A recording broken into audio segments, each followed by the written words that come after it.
je suis Diakité Mahamadou. Je suis l'un des membres du piquet RSI. Aujourd'hui, nos délégués sont un peu occupés, du coup ils n'ont pas pu être là. Et je vais essayer juste de donner un peu d'explication, pas plus que ce qu'a dit Christian tout à l'heure. Cette lutte, on a tous commencé les luttes ensemble. Ça fait plus d'un an, presque un an et demi maintenant.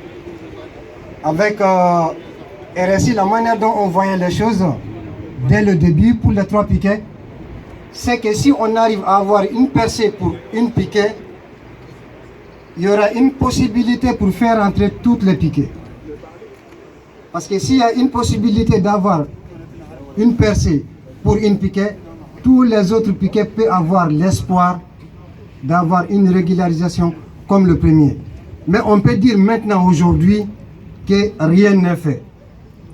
Rien n'est fait. On l'a dit depuis le début. Quand on pose un piquet, on dit à tout le monde, faites une grève.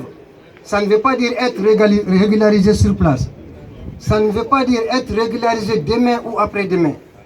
Les piquets de grève peuvent faire 1 année, 2 années, ou voire 3 années.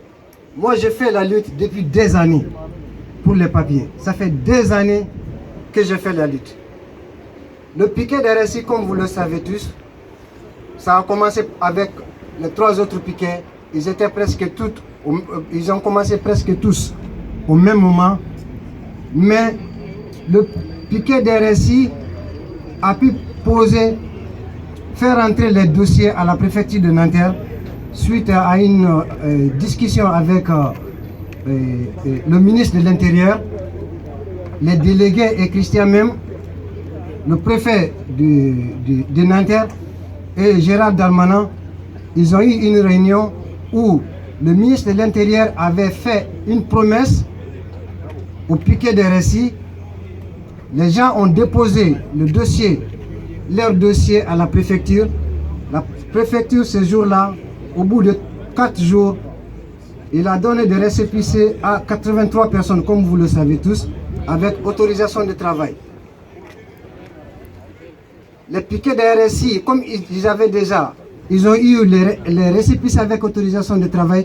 Du coup, les gens ne pouvaient pas rester sur place. Ils ont discuté et ils étaient obligés de lever les piquets pour que les gens aillent travailler, pour avoir des fiches de paye et des contrats de travail, pour que le renouvellement de leurs récépissés puisse être facile, pour qu'ils puissent ajouter les fiches de paye sur le dossier qui est déjà à la préfecture. Les camarades ont levé les piquets et presque tout le monde, parmi les 83 personnes, a travaillé. Toutes les 83 personnes ont eu des contrats. Il y en a même qui ont eu des CDI avec leur patron. Il y en a qui sont sous CDD, que ce soit l'intérim ou la restauration ou autre travail. Mais tous les gars ont travaillé, les 83 personnes.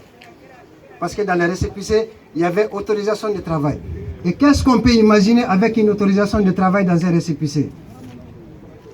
Ça veut dire qu'il y a plus de 90% de chances d'avoir la carte. Parce qu'on t'a déjà autorisé à travailler. Mais ce qu'on a eu, la réponse qu'on a eue la semaine dernière, c'est ce qu'on dénonçait depuis des années. C'est-à-dire, c'est l'État elle-même qui fabrique les sans-papiers. L'État est au courant de tout ce qui se passe. L'État oblige les gens à être dans la clandestinité. L'État oblige les gens à être des esclaves avec les patrons. L'État oblige les gens à être esclaves au profit des patrons. On a dénoncé ça depuis des années. Et aujourd'hui, l'État nous a prouvé encore qu'il est toujours capable de le faire. Et il le fera encore. On a dénoncé ça depuis des années. Tu as déjà donné une récépissé à quelqu'un et tu lui as déjà autorisé à travailler. Il a cotisé dans la caisse de l'État, pour le caisse de l'État. Le gars a cotisé et le gars ne sait même pas si son récépissé va être renouvelé. Le problème n'est plus la carte en fait. La majorité des gens des récépissés ne pensent pas pour le moment à la carte. La majorité des gens pensent d'abord que leur récépissé soit renouvelé en fait. Parce qu'ils commencent à perdre leur boulot. Et tant que les camarades n'ont pas une réponse positive de la part de Darmanin, parce que ce n'est plus les patrons. On a dénoncé les patrons pendant des années. Mais là maintenant, c'est l'État même qui nous montre qu'il est raciste. Ils ne veulent pas de nous. Alors qu'il ne peut pas s'en passer de nous en fait. L'État ne peut pas s'en passer de nous. Parce que c'est nous qui faisons le travail. Le travail, c'est nous qui le faisons. Il ne peut pas s'en passer de nous. Mais c'est parce qu'il a besoin. Il a besoin d'une partie de la droite, je ne sais pas comment expliquer ça. C'est parce qu'il a besoin d'une partie de la droite à l'Assemblée. Il a besoin d'une partie de cette droite. Il fait ce que la droite lui dit. C'est-à-dire, ils ne veulent pas de nous. Alors que nous, on n'est pas des criminels, on n'est que des travailleurs. On vient ici en France pour travailler.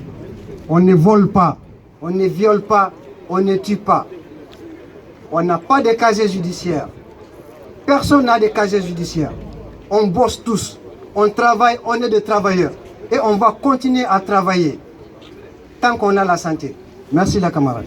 Merci beaucoup. Et par rapport à demain, on demande à tout le monde, parce que comme je l'ai dit, tant qu'il y a une percée quelque part, c'est une possibilité pour que tout le monde puisse rentrer. Il faut qu'on se bat de tous les côtés pour avoir ces percées. Et tant qu'on n'a pas de percée, on ne lâche rien. Merci.